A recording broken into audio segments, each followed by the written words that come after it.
Shalom, jemaat yang kasih dalam Tuhan, kita bersyukur hari ini kita kembali beribadah kepada Tuhan di rumah kita masing-masing. Tetapi doa saya adalah supaya kita tetap fokus kepada Allah, tetap menikmati akan kebersamaan kita dengan Tuhan, baik ketika kita memuji Tuhan maupun ketika kita akan belajar sebagai firman Tuhan. Sebelum kita merenungkan sebagai firman Tuhan hari ini, saya mengajak kita untuk berdoa kepada Tuhan. Kita berdoa. Bapa, kami bersyukur kepadamu untuk waktu ini, kesempatan yang boleh Tuhan berikan satu kali lagi untuk setiap kami belajar kebenaran firman Tuhan. Bapa, biarlah anugerah daripada Allah, dan biarlah Allah Roh Kudus memberikan kami pemahaman untuk setiap firman yang akan kami renungkan pada hari ini. Terima kasih Tuhan. Di dalam nama Tuhan Yesus kami berdoa dan bersyukur. Amin. Jemaat kasih dalam Tuhan, renungan kita hari ini berjudul The Lamb of the Body. Saya mengajak kita membuka di dalam Matius pasal yang ke-6 ayat 22 sampai 23. Matius pasal yang ke-6 ayat yang ke-22 sampai 23, demikianlah firman Tuhan. Mata adalah pelita tubuh. Jika matamu baik, teranglah seluruh tubuhmu.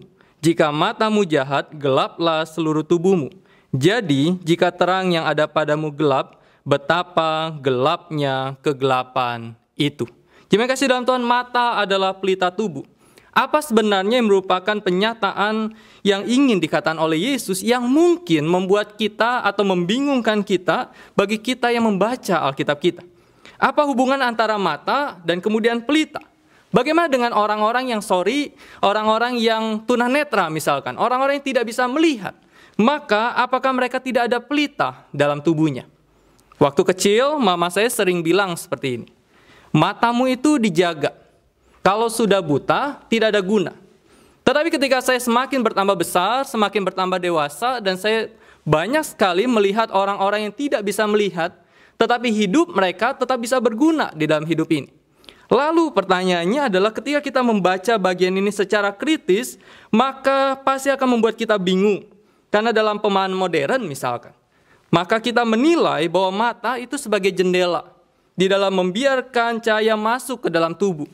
Karena itu kita bisa melihat bahwa apa yang kita lihat dengan mata kita, apa yang kita saksikan dengan mata kita mempengaruhi hidup kita kalau tidak hati-hati. Misalkan di tengah-tengah kondisi zaman yang begitu luar biasa berkembang teknologi sekarang ini, maka kita itu dididik oleh layar. Anak-anak kita, mereka besar di layar.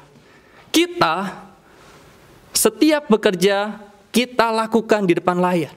Segala sesuatu yang kita lihat, segala sesuatu yang kita alami, kita dididik di situ.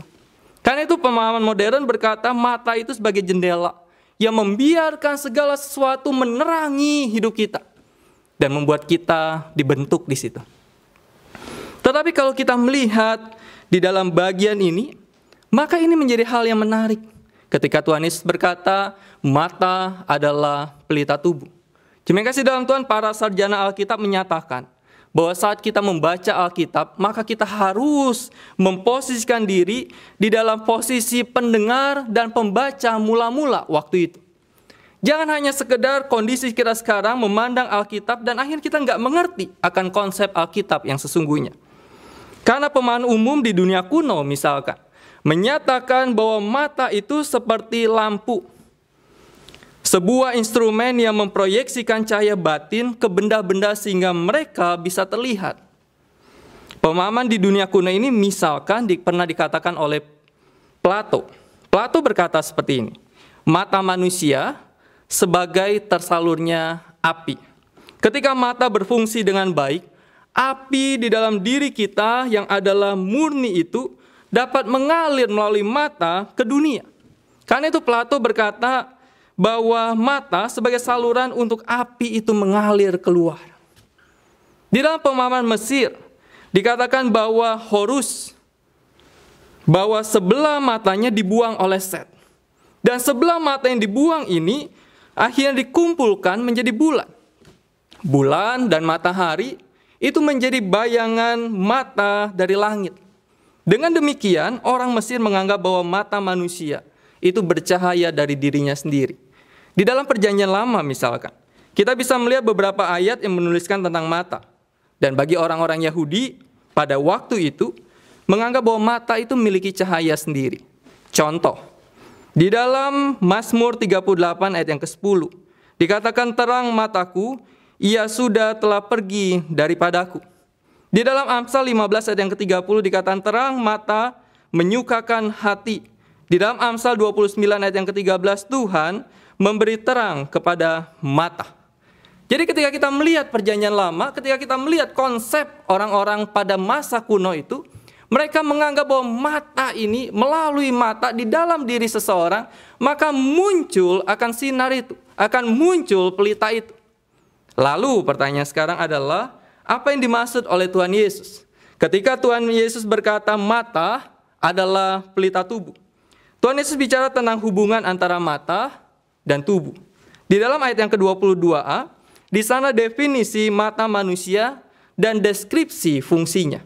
Perlu kita pahami bahwa saat kita membaca Alkitab dan memahami sebuah bagian Alkitab, maka kita tidak boleh lepas dari ayat sebelum dan ayat sesudah untuk memahami sebuah ayat.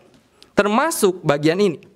Di dalam Matius pasal yang ke-6 ayat yang ke-22-23, maka kita tidak bisa melepaskan diri dari ayat sebelum dan sesudah ayat ini. Misalkan ayat yang sebelum. Di dalam ayat yang ke-19 sampai 21, dikatakan janganlah kau mengumpulkan harta di bumi ngengat dan karat merusakannya, dan pencuri membongkar serta mencurinya. Tetapi kumpulkanlah bagimu harta di surga ngengat dan karat tidak merusakannya, dan pencuri tidak membongkar serta mencurinya. Karena di mana hartamu berada, di situ juga hatimu berada. Ayat 19 sampai 21 ini bicara tentang sikap, bicara tentang perilaku, antitesis yang berkaitan dengan harta seseorang. Kemudian ayat sesudahnya, misalkan ayat yang ke-24 bicara tentang loyalitas, dan kemudian ayat yang ke-25 sampai 34 bicara tentang sarana untuk bertahan hidup. Jadi ketika kita melihat rangkaian ini, maka kita bisa berkata seperti ini, bahwa bagian ini menekankan tentang hubungan antara manusia dalam menyingkapi kekayaan atau materi dalam hidup ini. Baik yang berkaitan dengan dirinya maupun berkaitan dengan orang lain. Dan kalau kita bicara tentang hal itu, diri kita, orang lain memandang harta, memandang kekayaan, dan nanti kalau kita tarik panjang, maka semuanya itu nanti berkaitan dengan Tuhan. Bagaimana Tuhan memberikan materi itu? Bagaimana Tuhan memberikan kekayaan itu? Dan bagaimana respon kita? Ketika kita bicara tentang kekayaan, kekayaan pasti tidak asing lagi bagi kita. Bahkan sejak kecil, umumnya orang tua menanamkan falsafah seperti ini. Belajar yang pintar. Kalau sudah besar nanti, kerja. Ya memang orang udah besar harus kerja seperti dia. Dan jadi orang sukses dan hidupmu tidak menderita. Falsafah ini ingin berkata apa? Materi bukan? Kekayaan bukan? Nah, jemaat kasih dalam Tuhan, semuanya itu berkaitan dengan materi yang didapat dan dimiliki. Mungkin kita bertanya seperti ini. Salahkah menjadi orang kaya? Salahkah berdoa sebagai orang Kristen untuk meminta sebuah kekayaan, untuk menjadi orang kaya? Saya ingat seorang jemaat yang di tempat saya pernah pelayanan, dia di dalam situasi waktu beberapa tahun yang lalu, dia di dalam situasi yang serba susah. Kemudian suatu hari dia datang ke gereja dan dia berdoa kepada Tuhan supaya dia dijadikan hidupnya sukses di hadapan Tuhan. Dan beberapa tahun kemudian dia sukses. Cuma kasih dalam ketika kita tanya apakah menjadi orang kaya itu salah? Apakah berdoa untuk menjadi kaya itu salah? Maka saya berkata dan saya yakin tidak. Bahkan beberapa tokoh dalam Alkitab juga merupakan orang kaya, bukan? Abraham misalkan. Kemudian Ayub. Kita tahu kisah Ayub. Dia dari orang yang punya segala sesuatu, dan kemudian dia jatuh miskin dan tidak punya apapun. Tetapi kisah Ayub tidak berhenti di situ. Tetapi Ayub kemudian Tuhan pulihkan. Tuhan lahirkan anak-anak bagi Ayub. Dan Tuhan kembalikan kekayaannya dan Ayub menjadi orang kaya lagi. Kemudian Yakub, Yusuf, kemudian Salomo, Daud, semua di dalam perjanjian lama adalah gambaran tokoh-tokoh, beberapa tokoh yang merupakan orang kaya. Perjanjian baru pun demikian, bukan? Karena itu ketika kita melihat akan hal ini, maka Allah pun tidak menyalahkan mereka karena kekayaan yang mereka miliki. Mungkin kita bertanya seperti ini. Tapi Tuhan Yesus pernah menyebut orang kaya yang bodoh. Orang muda yang kaya. Yang pergi ketika dia datang sama Tuhan. Tuhan, aku ingin ikut engkau. Tetapi Tuhan berkata, oke, jual hartamu, kemudian ikut aku. Dan Tuhan berkata, susahnya orang kaya. Bukankah itu Tuhan gak suka sama orang kaya? Mungkin kita juga berkata tentang perumpamaan Lazarus dan orang kaya. Bagaimana Lazarus itu duduk di sebelah pangkuan Abraham ketika dia sudah mati. Dan kemudian orang kaya itu mati, tetapi dia terpisah. Dan kemudian dia berkata, izinkan engkau suruh Lazarus datang kepada saudara-saudaraku. Ketika kita melihat akan ini dan kemudian kita berkata, bukankah Tuhan benci orang kaya? Bukankah Tuhan benci kekayaan? Tidak. Tuhan benci kepada sikap dari orang yang lupa diri itu. Dan dia tidak benci akan kekayaan. Karena itu saat Tuhan Yesus menjelaskan tentang kekayaan yang dikaitkan dengan mata adalah pelita tubuh, maka Tuhan mengajarkan bahaya yang bisa terjadi pada mata yang tidak terjaga. Tidak aneh bila kita pernah mendengar, misalkan di bagian lain, Tuhan Yesus berkata dengan keras, bukan? Misalkan di dalam Matius pasal yang kelima, ayat yang ke-29, di sana dikatakan, maka jika matamu yang kanan menyesatkan engkau, cungkilah dan buanglah itu. Itu sebuah perkataan yang keras. Kemudian kalau kita lihat lagi di dalam pasal 18 ayat yang ke-9, Tuhan Yesus juga berkata, jika matamu membuat engkau tersandung, cungkil dan buanglah. Itu adalah perkataan yang begitu keras yang Kristus sampaikan. Kalau itu membuat kamu jatuh, ya kamu buang. Karena itu jemaat kasih dalam Tuhan, betapa pentingnya mata kita. Di sini ada perbandingan baik, yaitu mata baik dan kemudian mata jahat yang berimplikasi pada terang berbanding dengan gelap. Saat Alkitab berkata tentang mata, ini berkaitan dengan hati, berkaitan dengan pikiran, berkaitan dengan keinginan, berkaitan dengan emosi seseorang. Jadi mata mengungkapkan perasaan dan keinginan hati yang paling dalam yang dimiliki oleh seorang manusia. Karena itu mata yang baik mengungkapkan niat baik dan murah hati. Sedangkan mata yang jahat mengungkapkan niat yang jahat yang penuh dengan kecemburuan, keserakahan yang timbul dari diri seseorang terhadap apa yang dia lihat. Tuhan Yesus mengaitkan hal ini di dalam kaitan dengan melihat kekayaan atau materi. Salah satu perumpamaan misalkan, yang katanya sangat sinkron dengan Matius pasal yang ke-6 ayat yang ke-23, yaitu dari Matius pasal yang ke-20. Itu adalah sebuah perumpamaan bagaimana gambaran kerajaan Allah. Diceritakan bagaimana Tuan yang memiliki kebun anggur, pagi-pagi benar, Tuan itu datang dan bertemu dengan orang dan bertanya, kau mau kerja sama aku? Kalau mau kerja, sekarang ke kebun anggurku dan bekerja, upamu 1 hari 1 dinar. Orang itu setuju dan dia bekerja. Kemudian Tuan pemilik kebun anggur itu pergi lagi dan ketemu orang di jam 9 dan dia tanya lagi, mau kerja sama aku? Kalau kamu mau kerja, upamu 1 dinar 1 hari. Dan pada sore hari, di sekitar jam 5, maka dia ketemu lagi dengan orang dan kemudian dia tanya, kau mau kerja dengan aku? Kalau mau kerja, maka sekarang kau ke kebun anggurku dan bekerja upamu 1 dinar. Tetapi Alkitab bercerita seperti ini. Ketika sore ketika selesai pekerjaan dan kemudian semua dikumpulkan, Tuan pemilik kebun anggur itu membagikan kepada masing-masing orang upah 1 hari 1 dinar. Dan memang itu upah yang harus diberikan kepada pekerja. Dan kemudian yang bekerja subuh-subuh itu komplain sama pemilik kebun anggur. Tuan, saya bekerja 1 dinar, oke. Enggak masalah saya 1 dinar. Tetapi dia yang baru kerja 1 jam, yang baru kerja lebih singkat dari saya, masakan kau kasih dia sama upahnya dengan saya? Tetapi kemudian Tuan tanah ini berkata bahwa masakan saya nggak boleh. Ini uang saya suruh kamu bekerja dan kita sudah deal upah 1 hari 1 dinar.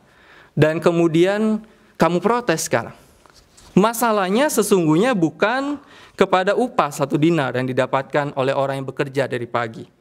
Tapi saat orang yang bekerja dari pagi melihat tidak adilnya tuan tanah saat memberikan upah yang sama kepada orang yang bekerja hanya 1 jam. Padahal tuan tanah itu berkata, mau bekerja upahmu 1 dinar. Dan dia protes tentang hal itu.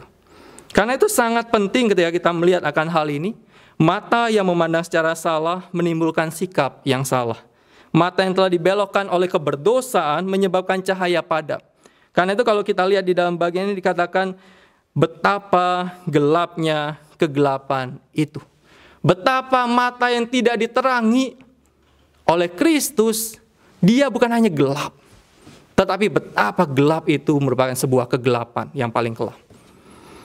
Karena itu sangat penting untuk kita bisa menjaga mata kita dalam terang kasih karunia daripada Allah. Terang daripada Kristuslah yang sesungguhnya membuat mata kehidupan kita bisa tetap bercahaya, agar hidup kita tetap bisa bercahaya di hadapan Tuhan. Jemaat kasih dan Tuhan, saya menyadari bahwa kondisi ini bukanlah sebuah perkara yang mudah untuk kita miliki. Pengkhotbah 1 ayat yang ke-8 ingatkan kepada kita, mata tidak kenyang, tidak puas melihat. Pengkhotbah menyadari bahwa mata manusia, keinginan manusia, hati manusia, itu tidak akan pernah puas, tidak akan pernah kenyang untuk sesuatu yang dia lihat. Dia ingin terus, dia ingin terus, dia ingin terus. Mata kita penuh dengan keinginan, pencapaian yang membuat kita tidak pernah puas. Ketika kita punya sesuatu, kita ingin lebih lagi. Ketika kita mencapai sebuah tingkat di dalam hidup kita, kita ingin lebih tinggi lagi. Kenapa? Karena tidak pernah kenyang, tidak pernah puas di dalam hidup kita. Selalu ingin dan selalu membandingkan diri dengan orang lain. Akhirnya, kalau tidak hati-hati, maka kita bisa jatuh pada sikap tidak puas dan tidak bersyukur. Saat kita tidak puas dan tidak bersyukur, maka pastinya kita akan menyalahkan Tuhan. Kita akan berkata, Tuhan, why? Tuhan, kenapa? Tuhan, kenapa saya nggak lebih baik? Kenapa dia lebih baik dari saya?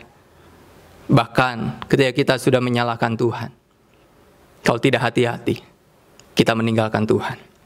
Apalagi di dalam situasi pandemi COVID-19 yang berimbas pada banyak faktor.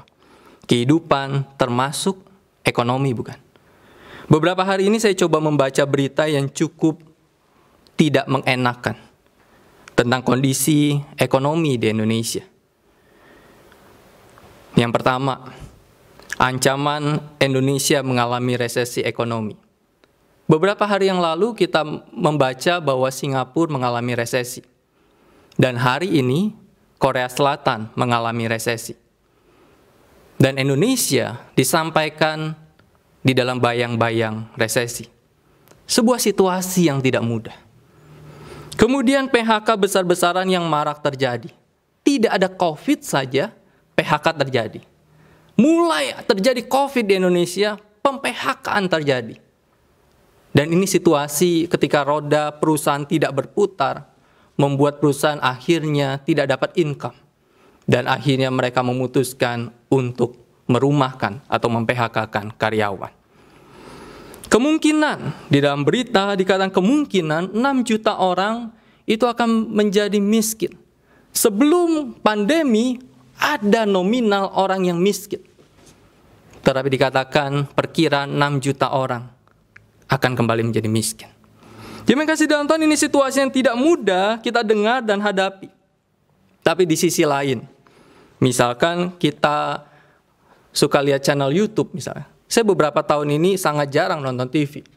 Yang saya lihat adalah YouTube, dan misalkan di channel YouTube menampilkan persaingan para artis. Misalkan mereka membeli mobil mewah dengan nominal miliaran rupiah. Seperti membeli kacang goreng. Begitu mudah dealnya. Begitu mudah memutuskan, begitu mudah membayar. Kita juga melihat ada persaingan Sultan A dengan Sultan B, dan ketika Sultan A membeli sebuah rumah, ingin mencari sebuah tanah, dan Sultan B tidak suka dan dia coba merebut itu. Kita juga melihat orang-orang yang membeli rumah dengan harga puluhan miliar. Dua sisi ini situasi yang sangat-sangat jomplang. Dan ketika kita melihat akan hal itu, banyak orang melihat situasi itu, maka terkadang banyak orang juga terjadi iri. Bahkan kau tidak hati-hati bermata gelap, bukan? Melakukan cara apapun untuk bisa mendapatkan kekayaan, bahkan sekaligus atau sekalipun harus merugikan orang lain. Karena itu di dalam situasi seperti ini, kita sebagai anak-anak Tuhan perlu diterangi oleh cahaya Kristus, sehingga membuat kita belajar bagaimana memiliki sikap puas dan bersyukur pada Tuhan. Saat mata kita diterangi oleh cahaya Kristus, saat keinginan kita, saat hati kita diterangi oleh cahaya Kristus, maka kita bisa melihat keindahan anugerah daripada Tuhan. Saat kita bisa melihat itu, maka kita memiliki sikap puas dan bersyukur pada Tuhan untuk apa yang kita miliki saat ini, yang mungkin tidak mewah, tapi kita tetap bisa bersyukur. Misalkan kita bisa bersyukur dan puas ketika kita tetap bisa makan yang wajar, anak-anak bisa tetap sekolah, kita masih bisa bernafas tanpa alat bantu ventilator. Saat mata kita diterangi oleh cahaya Kristus, maka kita bisa juga memiliki sikap puas dan bersyukur pada Tuhan untuk apa yang terjadi pada kita. Terima kasih dalam Tuhan. Apakah kita mempunyai rasa puas itu, memiliki rasa bersyukur itu ketika kita ada di dalam situasi kita saat ini? Ketika kita memiliki rasa puas dan bersyukur, bukan hanya untuk diri kita, tetapi kita puas dan bersyukur untuk apa yang orang lain miliki. Ini sesuatu yang tidak mudah. Untuk diri kita saja kita belajar bergumul begitu rupa, apalagi puas dan bersyukur untuk apa yang orang lain miliki.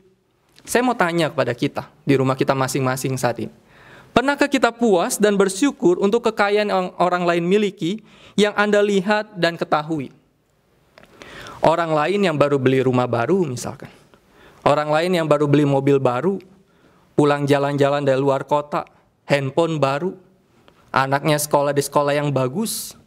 Pernahkah kita bersyukur pada Tuhan dan berkata, Bapak, kami bersyukur untuk si A yang boleh beli rumah baru?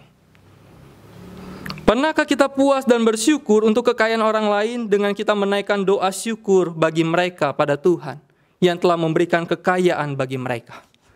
Pernahkah kita puas dan bersyukur untuk kekayaan orang lain dengan mendatangi mereka dan berkata, puji Tuhan ya, kamu boleh beli rumah baru, kamu boleh beli mobil baru, karena Tuhan sudah memberkati, puji Tuhan ya. Kita pernah nggak alami itu? Kita pernah lakukan itu nggak? Secara kedagingan kita, ketika melihat tetangga beli sesuatu, kemudian mungkin kita berkata pada suami istri kita, tuh lihat tetangga baru beli, kapan kamu beli mobil baru misalnya? Lihat tuh tetangga baru punya handphone baru, kapan kamu bisa belikan saya handphone baru? Pernahkah kita puas dan bersyukur atas tetangga kita karena berkat Tuhan atas mereka? Sikap puas dan tindakan puas membuat kita bisa bersyukur ini sangat mungkin kita miliki saat cahaya Kristus telah menyelamatkan kita. Kita diizinkan secara leluasa menguasai dan menerangi. Cahaya itu berkuasa menerangi dan menguasai keseluruhan hidup kita. Matthew Henry pernah ngomong seperti ini. Orang munafik itu seperti tukang air. Dia berpura-pura melihat surga, tetapi dia menarik niatnya sendiri ketika dia berpura-pura melihat surga. Dia berkata, dia memandang kepada Kristus, tetapi dia selalu menarik keuntungan dirinya sendiri dari apa yang dia lakukan. Tetapi orang Kristen sejati seperti seorang musafir. Dia melihat ketujuan dan kemudian dia berjalan lurus ke sana dan berjalan pada yang dia tuju. Itu orang yang percaya. Seorang Puritan berkata, orang munafik itu seperti elang. Dia terbang ke atas. Kita pernah lihat elang kan? Ya setidaknya kalau nggak lihat di alam terbuka, kita bisa lihat di channel YouTube misalnya. Ketika elang itu dia terbang ke atas, tetapi dia selalu mengawasi mangsanya. Biarkan dia terbang setinggi mungkin yang dia mau, dia selalu melihat ke tanah. Tetapi orang Kristen itu seperti burung. Dia mengalihkan pandangannya ke surga, dan ketika dia naik dan dia bernyanyi, dia melihat ke atas dan dia terus naik ke atas. Hidup kita seperti itu.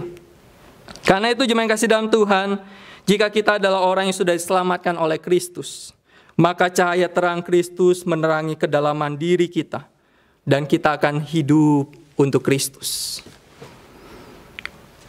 Saya berkata, jadilah musuh bebuyutan atas segala hal yang egois dan berdosa. Jangan jadikan sesama itu musuh bebuyutan. Ada orang yang berkata, aku gak akan ampuni kamu 7 turunan. Itu salah. Tetapi kita jadikan musuh bebuyutan atas segala hal yang egois dan berdosa. Dan percaya kepada darah Kristus yang berharga. Pikul salibmu, agungkan nama Tuhan, beritakan Injilnya, dan menang dalam anugerahnya saja. Itu bisa kita tunjukkan dengan belajar bersikap puas dan bersyukur pada Tuhan. Karena itu ketika kita belajar hari ini, pelita tubuh, biarlah terang Kristus menerangi setiap kita. Ketika terang Kristus menerangi kita, maka hidup kita akan bisa bersyukur dan puas, baik untuk diri kita maupun untuk orang lain. Karena kita melihat pekerjaan Tuhan melalui hidup kita dan orang lain. Tuhan Yesus memberkati kita. Kita berdoa. Bapa, kami bersyukur kepadamu. Bapa, biarlah terang daripada Kristus menerangi, menguasai hidup setiap kami. Sehingga ketika cahaya Kristus karena keselamatan daripada Tuhan yang sudah menguasai hidup kami, maka hidup kami akan penuh dengan ucapan syukur, akan penuh dengan sikap puas dan berkata, Tuhan terima kasih. Terima kasih untuk hidup ini, terima kasih untuk setiap berkat-Mu, terima kasih untuk orang lain yang Kau juga berkati, dan membuat kami tidak cemburu dengan semuanya itu, tetapi membuat kami bersyukur kepada Tuhan. Bapa, kuasai kami, kuasai hidup kami, sehingga hidup kami memancarkan akan terang Tuhan dalam hidup kami. Dalam nama Tuhan Yesus kami berdoa dan bersyukur. Amin.